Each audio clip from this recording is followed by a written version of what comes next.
I'm the Vice President of Engineering for the Online Services Group, and I joined the company actually 6 months ago. And I'll talk a little bit about it at the end, but it's a phenomenal company. Just a lot of great stuff going on, great people, great technology, great opportunities. So I'm thrilled to be a part of Citrix and to have been asked to actually share with you some of that. So I was asked to talk about four rather discrete questions. I'm not quite sure how we came up with them, but they're interesting questions, and so I thought I'd share with you my point of view on them and hopefully provide you some food for thought. So the first question was, how do I prioritize projects during a lot of transition?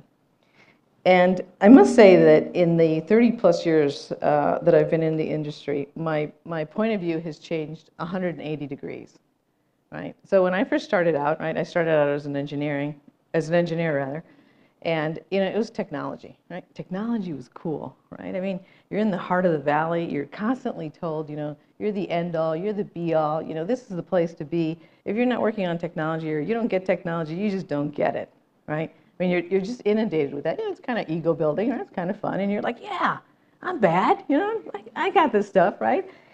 And what I learned was that while technology really is cool, and some of the hardest problems I've had to solve have been technology problems, it's really the market that rules, right? And as an engineer, it's a little hard to swallow sometimes, right? Because we all want to build cool technology, but if you're just building technology for the sake of technology, right? The landscape is littered. I mean, littered with companies, right? That just haven't gotten the message, right? I picked this company, and I hope nobody had parents that worked at this company. If you do, sorry. But actually, how many people actually know what this company originally was more famous for? A couple of you. That's very interesting. Very few. At the time, right? I mean, Kodak and pictures. I mean, the word Kodak, right? The company Kodak was synonymous with taking pictures, right? I mean, how many of you guys have heard a Kodak moment, right? I mean, these guys were the guys that owned, film processing, right? And they really kind of missed the boat with the whole digital age of pictures, right? And they really have become inconsequential, right? And so at the other end of the spectrum, you have Apple, right? I mean, these guys, they understand the market. They create markets, right? I mean, how many of you really thought you needed to buy that iPad 3 when you already had a 2 and a 1, right? I mean, you didn't really have to buy it, right? But yet you went out and bought it because it's cool, and it's it's got retina detection now, and isn't that cool? Yeah, it's kind of cool. Do you really need it? I don't know, but it is kind of cool, right? And again, right? I mean, there's a company, right, that really understands the market and how to create this sense of you really need to buy this, right? Because it's cool and all your friends have it, and so off you go and you buy it, right? And I think Apple to me is actually a fascinating company. I've been in the industry long enough, right, that there was a time when Apple's future looked pretty bleak, right? I mean, they actually were not doing very well. It wasn't until Jobs came back, in the early '80s, right? And then the company had sort of rebirth. And I think one of the things that they really were able to do was to handle change. They understood how to change and how to remake themselves, right? And I saw this quote, and I found it very interesting, right? And, you can read it there, right? But the important thing there is, how responsive you are to change, right? We have seen more change in our lifetime, right? Both personal, facts that have happened in the world, along with technology, than multiple generations before us, right? The rate of change that happens is just amazing, right? And those that respond to it quickly, right, and adapt, right, are the most successful ones. And poor RIM, right? I mean, they're in the news like almost every other day, right? I remember my first BlackBerry. I thought it was the coolest thing, right? You could read email wherever you were. And then they added phone, right? You could actually have a phone and email. And wasn't that cool, right? You're like, all right, now I got to get information wherever I am, right? And then the smartphones came out, right? And they were just really slow to the market, right? And then they tried all sorts of weird things, right? And it just didn't happen, right? And it's actually a very, very sad story that that they've gone under. Well, they haven't gone under yet, but they're certainly not at their. I'm not predicting the future, so. That's right. Don't tweet that. I didn't say that, right?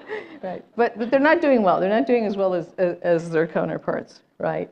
And I think part of it may have been in how they handled the decisions of how to evolve the company, right?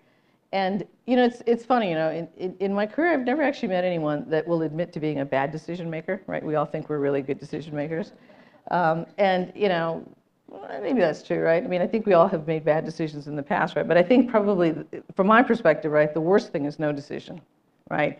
And there's a lot of analysis paralysis, right? So, I mean, probably one of the most important things around decision making is to make a decision, right? And you can't just pour over the information over and over again. So, part of what I like to do is really understand the opportunity, right? So what is it that you want to, what is it that we're deciding about, right? Another thing that's kind of interesting is, what's the return, right? It's always interesting when people come to me and say, we should invest in this because, we're going to, it's the next, $10 million product and we're going to be there in 3 months, right? And it's like, oh, really?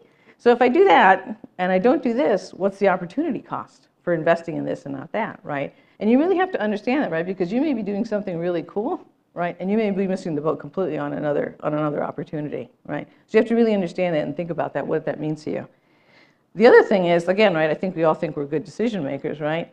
But it's always good to solicit different opinions, right? You may have made your decision, but it never hurts to get a sounding board and say, people, this is kind of what I'm thinking, and this is my thought processes, this is what I've done, what do you think, right?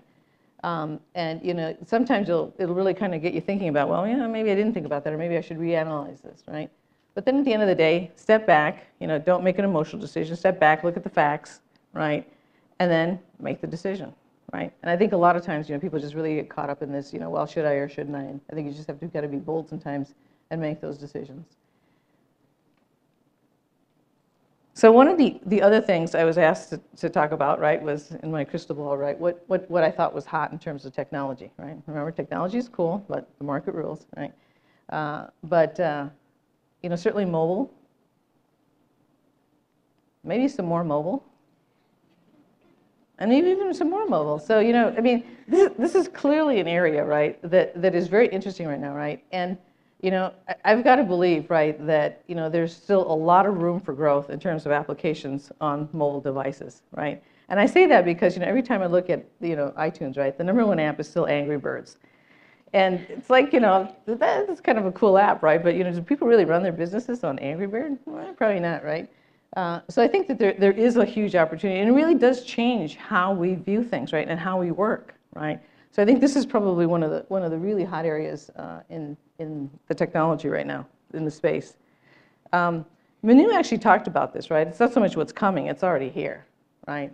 And it's cloud, right? And I think that the businesses, right, that do not harness the cloud, right, and move to the cloud are going to find themselves in a competitive disadvantage, right? They're just not going to be able to compete on a cost-effective basis with their competitors. And then the third thing, right, about what's coming, data, right? I mean, data is kind of an interesting one, right? With, all the SaaS applications, with everything moving to the cloud, with, all the social network sites that exist, everybody putting everything online, right? There's a ton of data out there. There's terabytes and terabytes and terabytes of data that gets accumulated every day. And, there's people that are now looking at, the data's kind of interesting. How can I use this to my competitive advantage to run my business? And I think that that's where the next big area is. We just actually recently acquired a company by the name of Podio, which is a social site, and is also looking at data and how to leverage data and how to integrate it into our products. So I think that's going to be an area that for not just us but a lot of companies is going to be very interesting. And so as I said, I joined 6 months ago. It's been a blast. You heard the women before me speak about some of the things that are going on in the different divisions, and there's just so much opportunity, so much excitement, and clearly their passion for what they were working on came across. So I'm just glad to have had an opportunity to talk to you about what's going on at Citrix. Thank you.